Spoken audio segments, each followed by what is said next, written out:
आखिर कब तक जुल्म सहते रहेंगे बेगुनाह लड़के, जब लड़का लड़की में फर्क नहीं तो लड़की को इतनी छूट क्यों। इस लेख से किसी को आहट पहुंचने का मकसद नहीं है, बस भेदभाव को लेकर ये लेख लिखा गया है।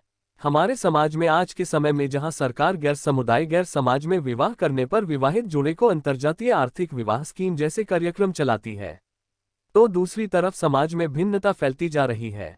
कहाँ गया वो हिंदुस्तान का आपसी भाईचारा। एक समय पहले हिंदुस्तान में आपसी भाईचारे की मिसाल दी जाती थी, अब ये कहीं खो सी गई है। कट्टरपंथी समाज में एक समुदाय दूसरे समुदाय के व्यक्ति को छोटी बात पर झूठे आरोप लगा भाईचारे की मिसाल का खात्मा कर रहे हैं। मानवता के नाम पर जहर उगल रहा मानव समाज। अगर बहुसंख्यक समाज का लड़का किसी अल्पसंख्यक समाज की लड़की से विवाह करता है तो बहुसंख्यक समाज खुश होता है। अगर अल्पसंख्यक समाज का लड़का किसी बहुसंख्यक समाज की लड़की से प्रेम विवाह करता है तब बहुसंख्यक समाज दोनों को अलग कर देता है। लड़के पर झूठे आरोप लगाकर धर्मांतरण व बलात्कार जैसे आदि मुकदमे में झूठा फंसा देता है। मामला कोर्ट में विचाराधीन होता है, लेकिन लड़के के सम्मान को आहट पहुंचती है। प्रेमी युगल ने आपस में आपसी सहमति से ही प्रेम किया, फिर सजा एक तरफा लड़के को ही क्यों मिलती है। लड़कियां भी लड़कों को अपने प्रेम जाल में फंसा कर लड़के से ठगी करती हैं।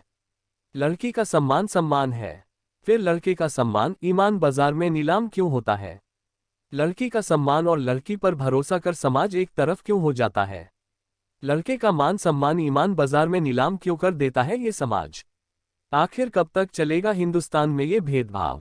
आज़ादी के 70 साल बाद भी हमारे देश में जाति और छुआछूत की भावना कितनी गहरी है, इसका अंदाजा हाल ही में घटी पुणे की एक घटना से लगा सकते हैं, जहां एक महिला वैज्ञानिक ने अपने घर में खाना बनाने वाली महिला पर जाति छिपाकर काम लेने और धार्मिक भावना को ठेस पहुंचाने के खिलाफ पुलिस में शिकायत दर्ज कराई। पुणे के शिवाजी नगर में रहने वाली डा. मेधा विनायक खोले का आरोप था कि खाना बनाने वाली महिला निर्मला 1 साल से खुद को ब्राह्मण और सुहागिन बताकर काम कर रही थी, जो कि झूठ था। इससे उनके पितरों और देवताओं का अपमान हुआ। वैसे तो इस देश में जाति के आधार पर अन्याय और शोषण की घटनाएं आम बात हैं, लेकिन यह मामला हमारी उस गलतफहमी को दूर करता है जहां हम सोच रहे थे कि केवल अशिक्षित और मानसिक रूप से पिछड़े लोग ही इन धार्मिक और सामाजिक कुप्रथाओं का पालन कर रहे हैं, जबकि पुणे जैसे विकासशील शहरों में कुछ शिक्षित और संपन्न लोग उनसे भी 2 कदम आगे हैं। अंतर्राष्ट्रीय धार्मिक स्वतंत्रता पर अमेरिकी आयोग ने 2004 के बाद पहली बार भारत को विशेष चिंता का देश के रूप में सूचीबद्ध किया। ये निर्णय भारत में बढ़ी हुई धार्मिक शत्रुता और सांप्रदायिक संघर्ष को दर्शाता, जिसे धर्म परिवर्तन विधि अधिनियम अलग अलग राज्य सरकारों द्वारा और अधिक भड़काया गया है। धार्मिक पहचान के उपयोग ने भारत और विदेशों दोनों में व्यापक विरोध और विरोध को जन्म दिया है, लेकिन विवादास्पद होते हुए भी यह एक पृथक नीति से दूर है।